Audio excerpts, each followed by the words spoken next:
At the latest now in the deadly rampage in Canada's capital. New surveillance video shows the terrifying moments, the gunman stealing cars, running into Parliament. ABC's Dan Harris is on the scene in Ottawa. And Dan, you have an inside look at exactly what happened in that Parliament building. George, this footage really is extraordinary. And not only this morning are we getting this new up-close look at what happened inside the Parliament building, which, by the way, is right behind me, but we're also getting some strange new insight into the mind of the alleged shooter.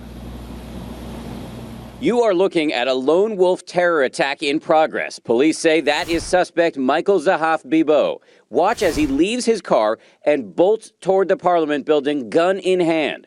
Just moments earlier, he had allegedly shot and killed Corporal Nathan Cirillo, who'd been guarding the tomb of the unknown soldier right nearby. Now at the Parliament building, people in the gunman's path are frightened and fleeing.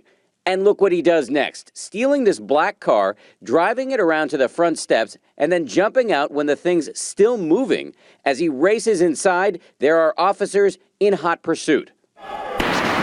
Once inside, that massive gunfight, which ended with the Parliament's Sergeant-at-Arms, this man, Kevin Vickers, shooting and killing Zehaf-Bibeau. In this new video, you can see Vickers in the immediate aftermath, gun still in hand. And here he is on Thursday on the floor of Parliament, a standing ovation for the man who ended the attacks. This morning, we're learning much more about the suspect. Police say they now believe he acted alone. His motive? They think this Muslim convert wanted to go to Syria and was frustrated that he was having trouble getting a passport. I'm not inside his head, but I think it was central to what was driving him.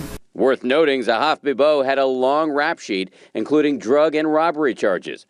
Also this morning, we're getting a sense of how close the shooter came to Stephen Harper, the Prime Minister of Canada, once he stormed the Parliament building. The gunman then came directly through this entryway where he started tangling with some of the guards. Shots were fired, and that's when the gunman started running, again with bullets flying at him, directly down this hallway.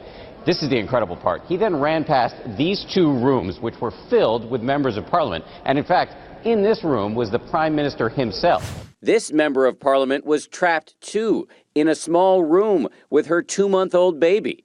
Were you terrified? You must have been. I was terrified, of course. How can I make sure the baby is not yelling and crying? Because we were hiding, and I did not want anyone to find us. And this morning, an amazing new account of what apparently happened inside that room where the Prime Minister was in the Parliament building during the rampage. According to a local newspaper, he was hidden inside a closet while members of his party, other members of Parliament, took the various flags that were located around the room. They snapped the flagpoles, turned them into spears, and started guarding the door. So imagine that, Robin. You have one of the most powerful men in the free world hiding in a closet while men with spears are guarding him. That's quite a scene. All right, Dan, good to have you there in Ottawa. Thank you.